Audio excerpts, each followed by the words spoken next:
Good morning, students. Today we are going to discuss about electric potential and potential difference. So yesterday we have seen that if a charge will flow through a conductor, that constitute electric current. Then what makes the electric charge to flow? That question we are going to discuss. So before that we can see we can compare this electric charge with the water, flow of water.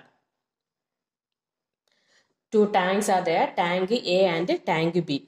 In the first figure, water level of tank, both tanks are same, so water will not flow. If there is pressure variation in the tank, then only water will be flow. So here both cases, in both tank, pressure it is same, so water will not flow. But in the second case, tank A, the water level will be more than tank B. So that means there is pressure variation is there. So water will flow from tank A to tank B. That is why at home also we are placing the water tank at the roof of the building. Then only the water will flow through the pipe and it reaches to each part of our house. The same as if there is a pressure variation in the conductor, then only the electrons that will be moved from one end to another. For the pressure variation, we can supply cell or a battery. So that will give the pressure variation in both ends. Then the electric charge, that means electrons will move from one end to another. So that is pressure variation, electric pressure, that is called electric potential. And if there is a potential difference in both the end, then only the charge will move from one end to another. So that is potential difference.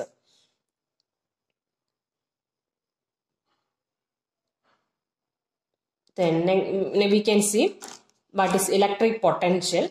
Electric potential is the capability of charge to move unit positive charge. Here in the CBSE book, not mention the charge. Okay, so unit charge, that is enough for you. Unit charge from one point to another, that is called electric potential.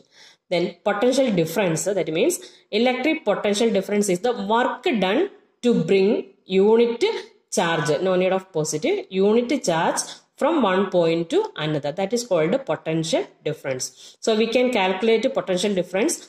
The letter we can denote V.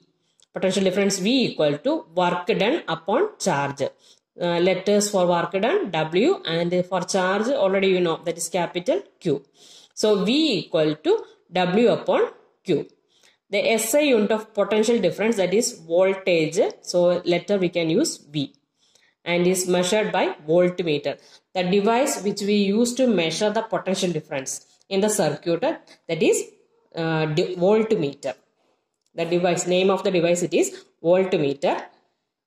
So 1 volt potential difference between 2 points in a current carrying conductor when 1 joule of work done to move a charge of 1 coulomb from one point to another, that is meant by 1 volt.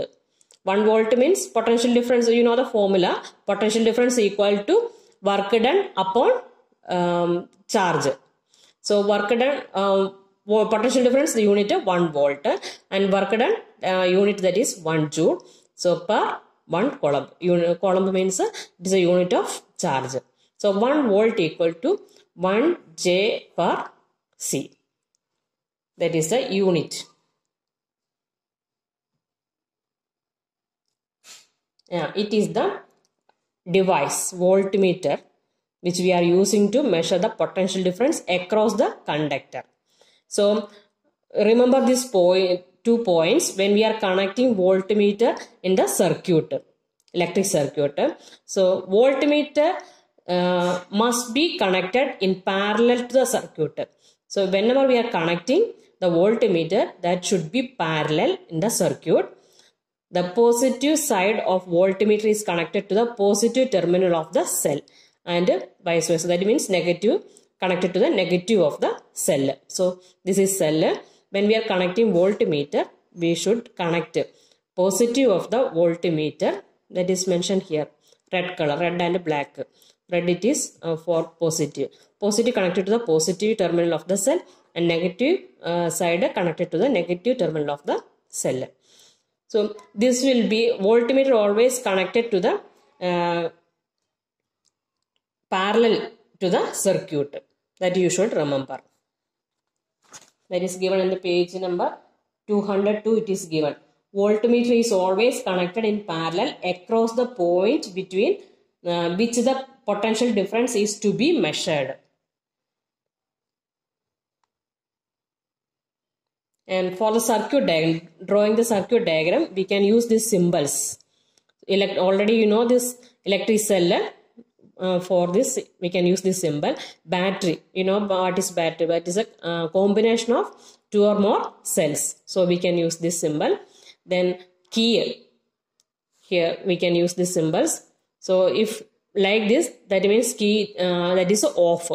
If it is on, that will be touch on this point. Then plug or key, that also we can use the same. And here it is on, that means key circuit it is closed, and here circuit it is open. That means current does not flow through the circuit, and here the current will be flow.